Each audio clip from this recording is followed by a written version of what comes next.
Assalamualaikum warahmatullahi wabarakatuh. Kami dari kelompok 10. Di sini kami akan menjelaskan penyusunan rencana dan strategi pemasaran. Oke, sebelum masuk ke materi, ada baiknya kita memahami apa sih manajemen pemasaran.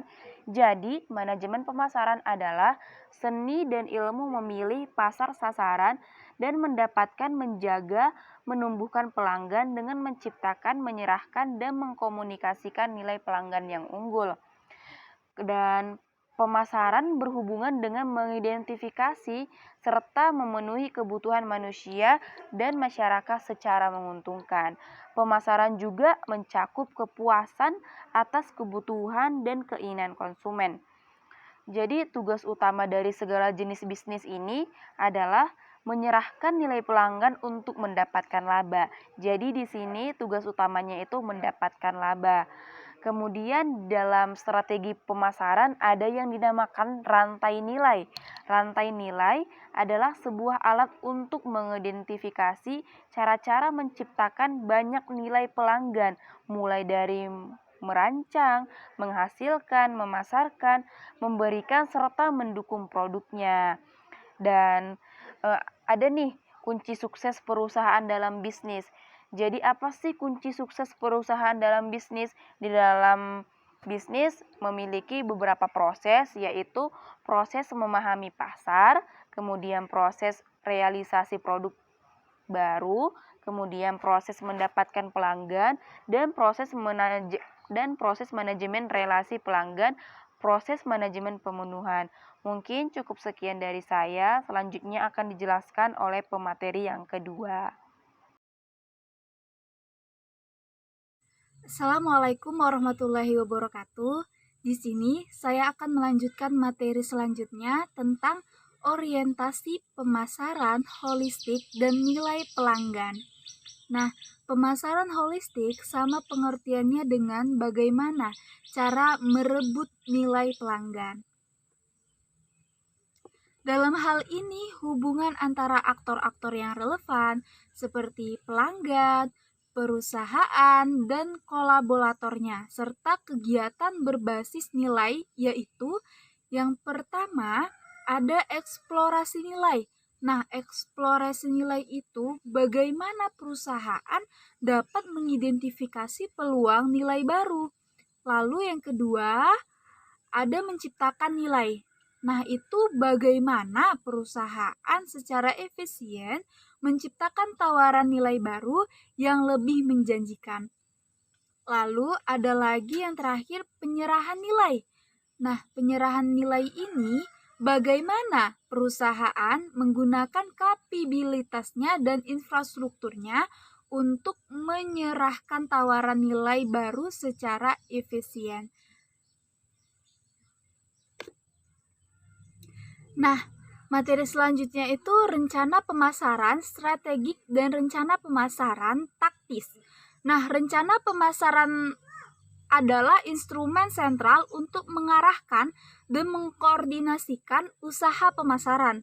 Nah, rencana pemasaran yang strategik itu apa? Rencana pemasaran strategik membentangkan pasar sasaran dan proposisi nilai yang akan ditawarkan berdasarkan suatu analisis peluang pasar terbaik. Nah, kalau rencana pemasaran taktis itu menspesifikasikan taktik pasar, termasuk fitur produk, promosi, perdagangan, penetapan harga, saluran penjualan, dan layanan. Nah, ada lagi materi selanjutnya itu tentang kantor pusat melakukan aktivitas perencanaan. Ada beberapa. Yang pertama, ada menetapkan nilai perusahaan. Yang kedua, membangun unit bisnis strategi. Lalu yang ketiga, menetapkan sumber daya untuk setiap SBU. Yang terakhir itu menilai peluang pertumbuhan.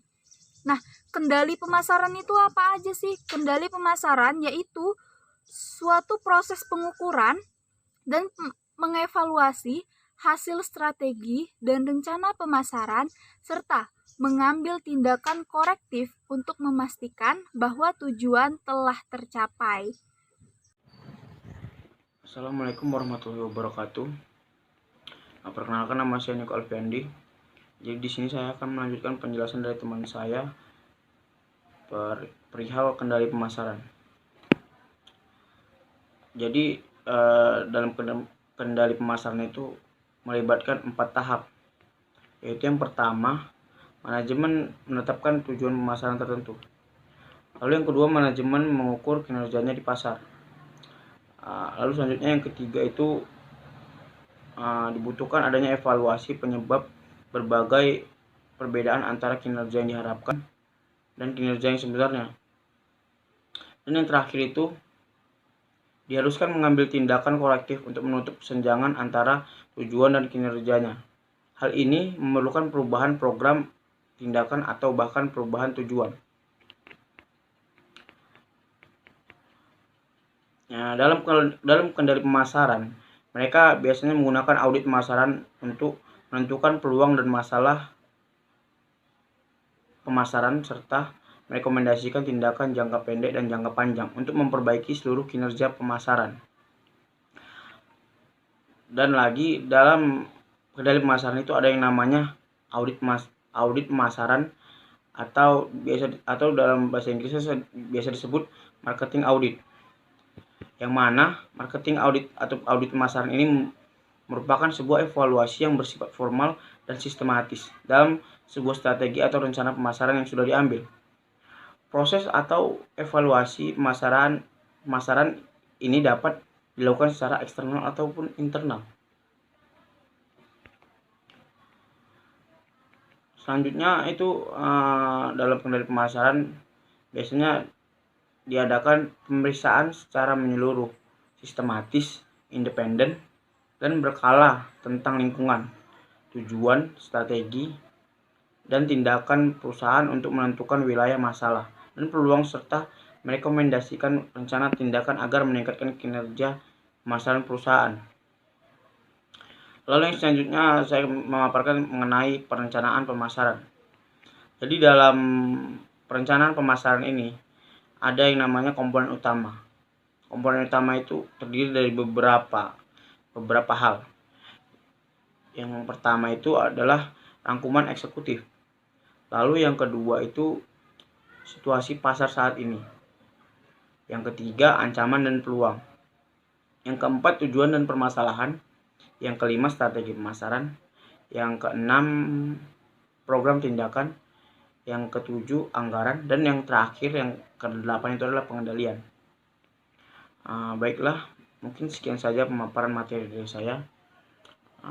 Saya akhiri. Assalamualaikum warahmatullahi wabarakatuh.